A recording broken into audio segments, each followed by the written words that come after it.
बिस्मिल्लाहिर्रहमानिर्रहीम। अस्सलाम वालेकुम व्यूअर्स, आप BA के इंस्टीट्यूट वीडियो चैनल देख रहे हैं।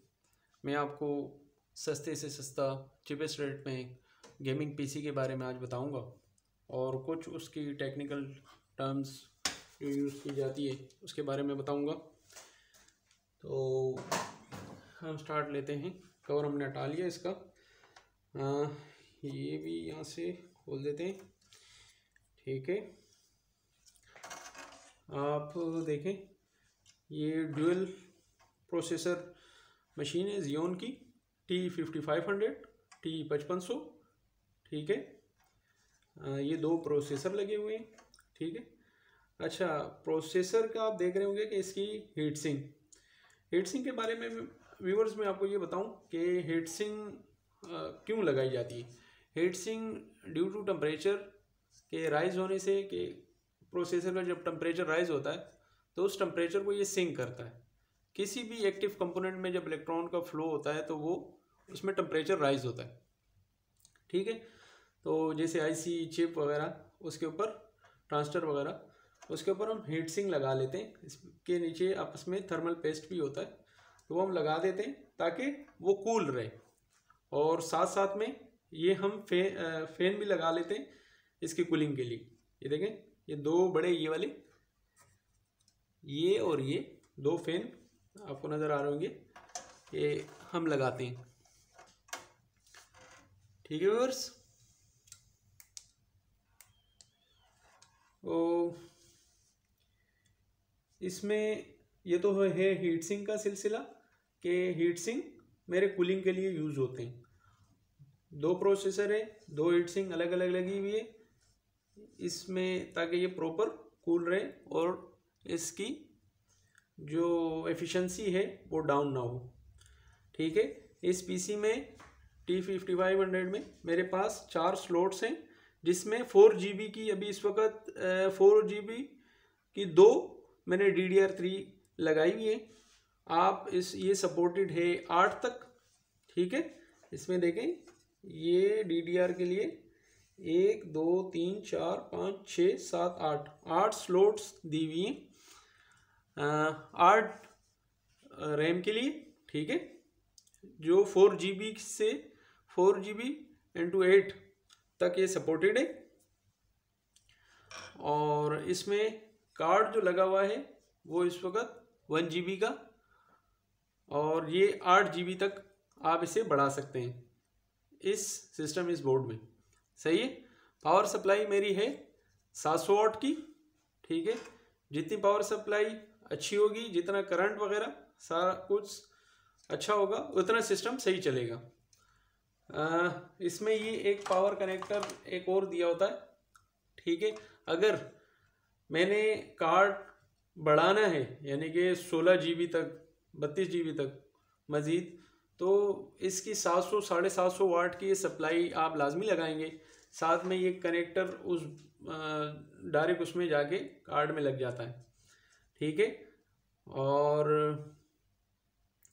ये बाकी ये स्लॉट्स हैं PCI एक्सप्रेस स्लॉट्स दी हुई हैं।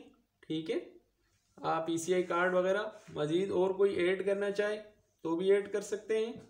सही है, ये इसका पावर कनेक्टर है, और इसमें 500 GB की हार्ड डिस्क लगी हुई है, और ये सपोर्ट करेगा आपस में तकरीबन i5 सेकंड जनरेशन तक। ये उस लेवल तक का PC है, तो उधर तक सपोर्ट कर सकता है।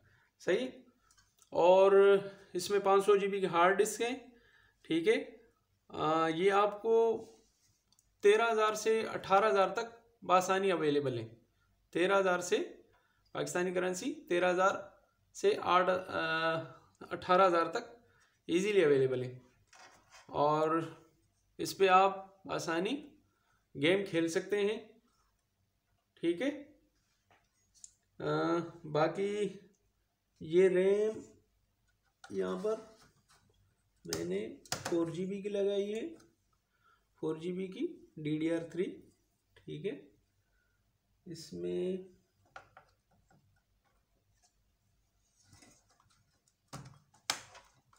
एक ये रही और एक ये वाली है, ठीक है। दो मेरे पास इसके साथ ये रे में, ये आपने इसी तरह स्लॉट में ये नोच इसकी ये बनी हुई है, ये इस स्लॉट में आपने इस तरह बिठानी है। अच्छा, इसमें टेक्निकली आप अगर कोई इशू भी आए ना तो आप इरेज़र लेके इसकी ये वाली एजिस जो इस तरह ये कनेक्शन आपस में सर्किट के साथ कनेक्शन इससे बनाती है, ठीक है। इसमें बाद औक़ात कार्बन आ जाता है, मिट्टी डस्ट वगैरह, तो आपने इरेज़र लेके इसको इस जगह को साफ़ कर देना है, ठीक है दोस्तों। इस जगह को आपने साफ़ करना है और फिर आपने इसमें बिठा देना। ये बिलोर अगर आपके पास हो तो आप यूज़ कर सकते हैं, ठीक है। इसमें DVI और DP पोर्ट इस कार्ड में अवेलेबल है हमारे पास, ठीक है। ये हार्ड डिस्क के लिए फैन दिया हुआ है, हार्ड डिस्क को कूल करने के लिए।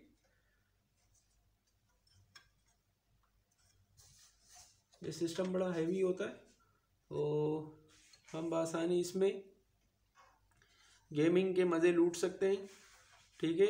एक सस्ते रेट में ये सिस्टम अवेलेबल है, 13,000 से 18,000 तक, ठीक है। मज़ीद आपने इसमें रैम अगर ऐड करनी है तो हमारे पास स्लॉट्स अवेलेबल हैं। मज़ीद ये 2 मैंने 4 GB की लगाई हुई है, मज़ीद आप 6 रैमें और लगा सकते हैं, ठीक है, DDR3 की। और ये कार्ड मेरे पास 1 GB का है। इसमें 1 GB के अलावा आप 8 GB तक ये सिस्टम सपोर्ट करता है, 8 GB तक आप इसमें कार्ड लगा सकते हैं। मार्केट में तो कार्ड 16 GB के भी हैं, 32 GB के भी हैं, इससे भी ज़्यादा हैं, ठीक है। तो उसकी कॉस्ट फिर बढ़ जाएगी।